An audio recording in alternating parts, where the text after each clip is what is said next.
am very honored to be here tonight, and I just want to thank Raina and the city of Fort Wayne for allowing me the privilege and the opportunity to be before you and to speak. I don't have a lot of time, so I want to get right into what I want to say. What I want to say might be a little bit different from what you're expecting when we talk about self-care, okay? Because when we talk about self-care, we talk a lot about back massage, spa treatments, all of which I need right now. But we talk a lot about things that will relax us and things that we feel will recharge us. Tonight, over the next few minutes, I'm going to challenge you in that area as what self-care really means. First of all, self-care is partially about connectedness. And I don't think I can emphasize enough how much we need to connect with one another in these trying times. How much we need to know one another. How much we need to know the people down the street, but not only that, we need to know the people across town, right? Am I talking to anybody? Because y'all, I know the tacos were good. We need to know one another.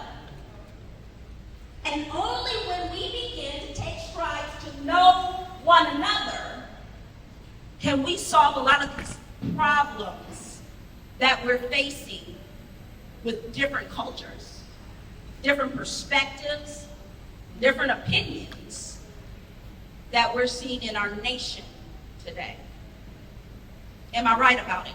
I have to go to church to get y'all hands moving. Can I get an amen?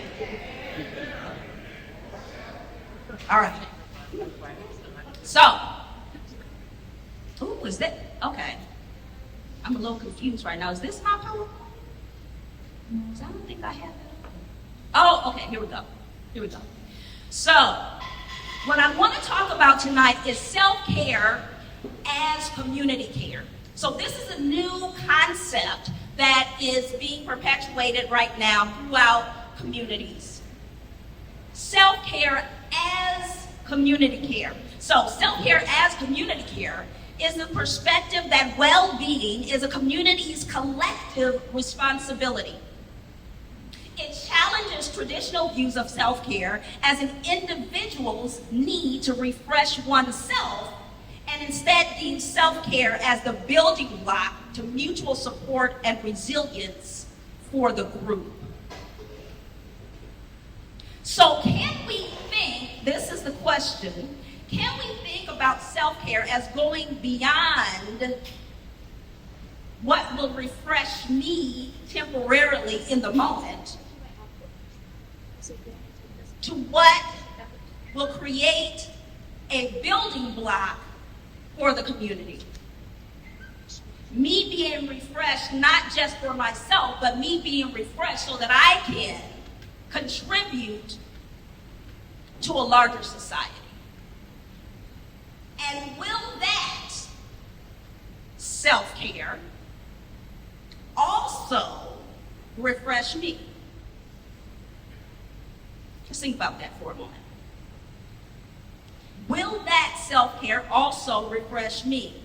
I'm trying to think here because my screen went down and everything. How many people have their screens go down in every 5 minutes?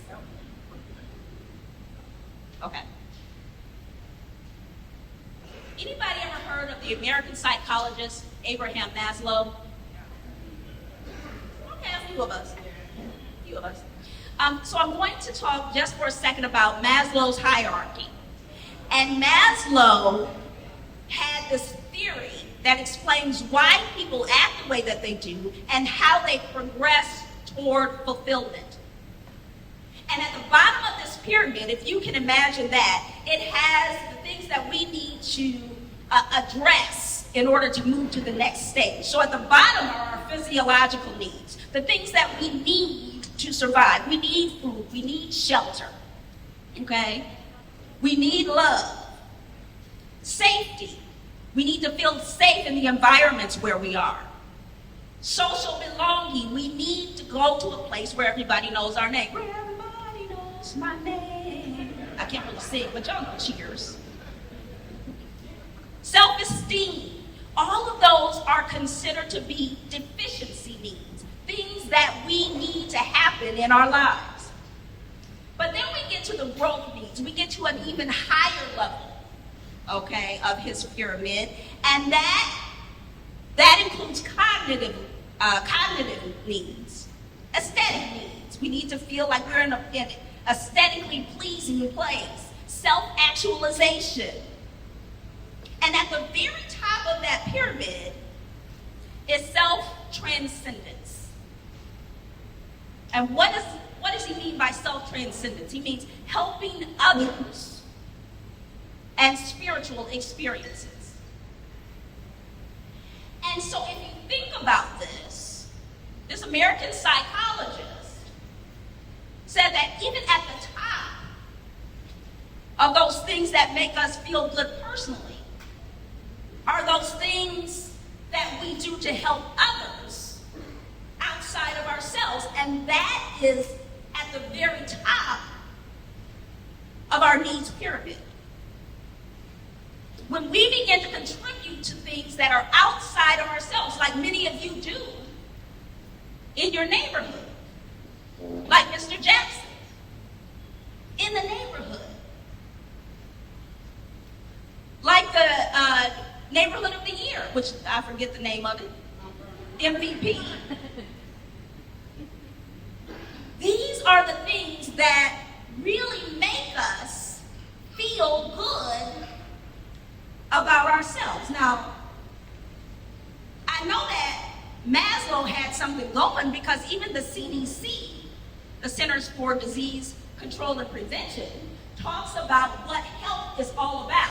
So Health Visions, where I work, as Raina talked about, we specialize in serving underserved groups through health education, through advocacy, health fairs, and those types of things. So we want to see people live healthier lives. That's our vision statement. But it's not all about eating salads, though that was some good salad that we had today at lunch. But that won't get you to a healthier life. So the CDC talks about what is called social determinants of health. And these are the things that determine what a healthy life is. Is it all about the physical? No. Is it all about nutrition? No. It's about economic stability. Economically, am I healthy enough to even be concerned about eating a salad? Can I afford a salad? It's about neighborhood and built environment.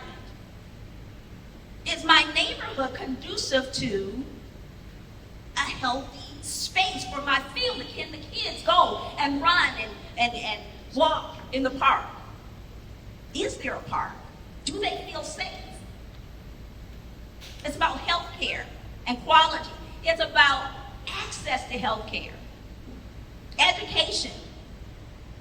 And the fifth component of the social determinants of health is social and community context. Do I feel like I'm in a society that cares about me? Do I have social support? Do I have those relationships and that connectedness and those ties? I want to ask you a couple of questions. Now that we know what the experts say, I want to know what you say. What do you think will have a greater positive impact on your life and well-being? One, I'll give you some choices. Now you think about this. Watching your favorite TV show by yourself, kicked up, chilling, popcorn in place, chicken wings, whatever it is.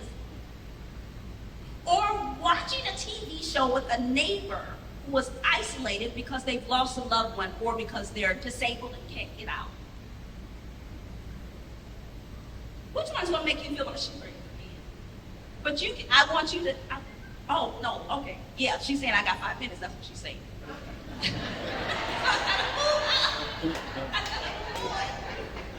But I want you to think about that.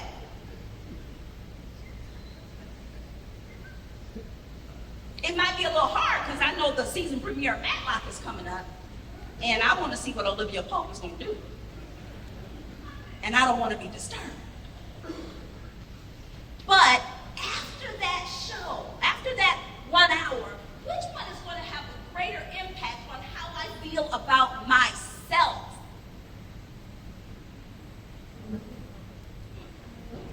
Next question. What will have a greater positive impact on your life and your well-being? A 1 hour massage for relaxation? Or spending 1 hour helping to clear the weeds and cut the lawn of a neighbor who's about to be cited by the city for not taking care of their lawn?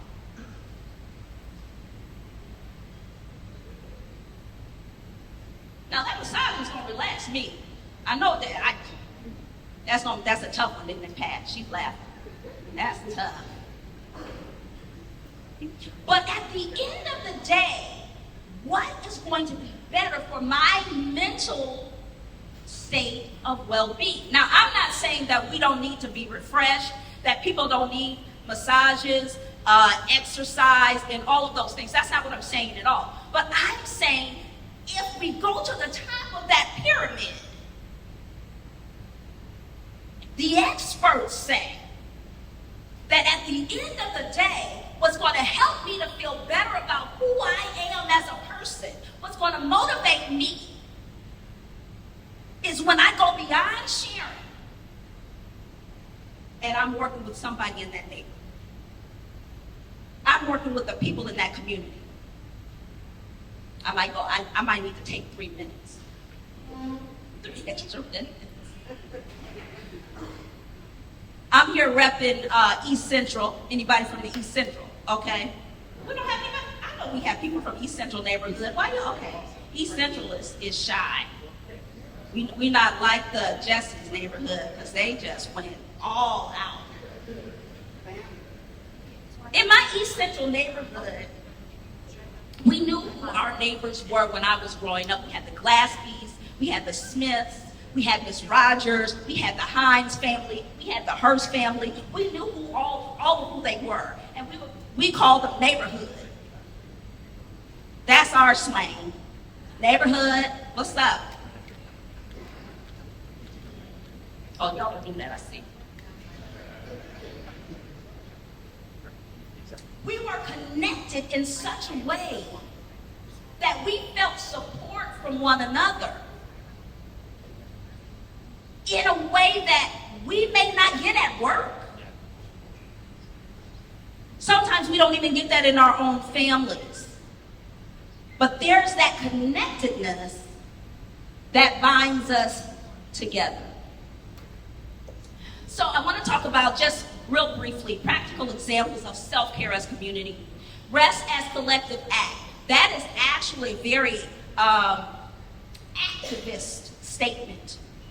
It talks about not just everybody going to sleep together, but there is a movement called Rest as Collective Act where we break down, where communities come together and they decide that rest is not a privilege, but it is a right. It is a right that people who work at particular jobs or have to have 2 or 3 jobs to survive, they don't get it. They should have that right.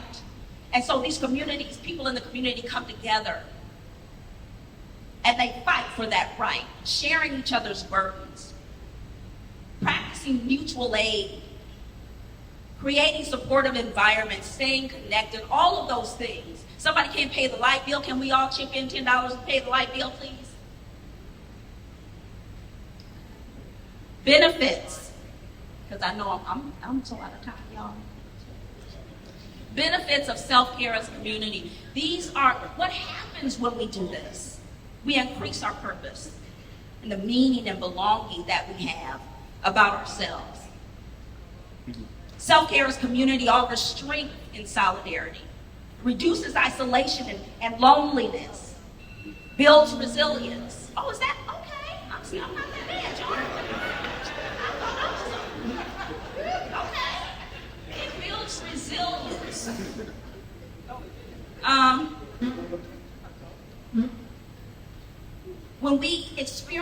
self-care as community, we begin to heal through connection.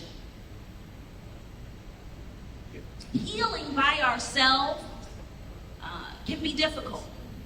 Healing from trauma, healing from the loss of a family member. But when Miss Jones, I've been talking a lot about Miss Jones today for people in my workshop, but when Miss Jones brings that pie over, after someone in your family passed away, it feels good that Miss Jones thought about me. Doesn't it? Care through community. Healing through connection. Feeling empathy and compassion for one another. Understanding what that means for me. I want to end by telling you a story. Across the street from my parents, where I grew up, it is a woman named, I'll call her Miss May. And Miss May and her family, it was a single parent household, whereas my mother and father lived together. And so Miss May had some harsher economic realities than we did. And so Miss May and her sons would come over across the street to our house a number of times a month. And they might ask for eggs. Can I have an egg or two? Y'all got some barbecue sauce? And we said, yeah. Then came over to garbage bags. And if we had some extra garbage bags, we would give them to Miss May. No problem. Interconnectedness. But when my father passed away,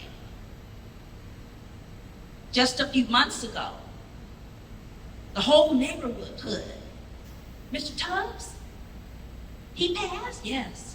Yeah. And it was a very painful experience. It left my mother alone in the house.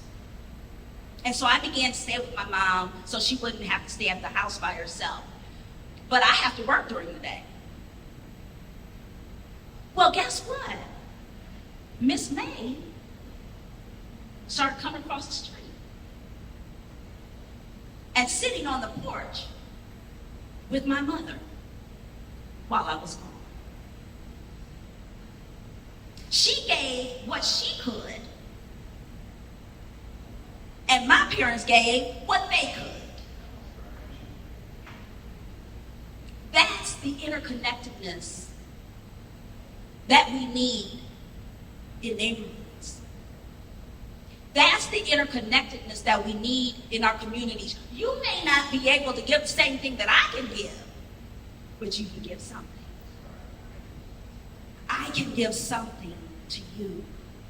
And when we have that mindset, not just about our neighbors, but about our community, the city of Fort Wayne, and we get to know those needs across town, whatever they are, and we feel compassion, and we move outside of ourselves, and we give what we can, that's self-care.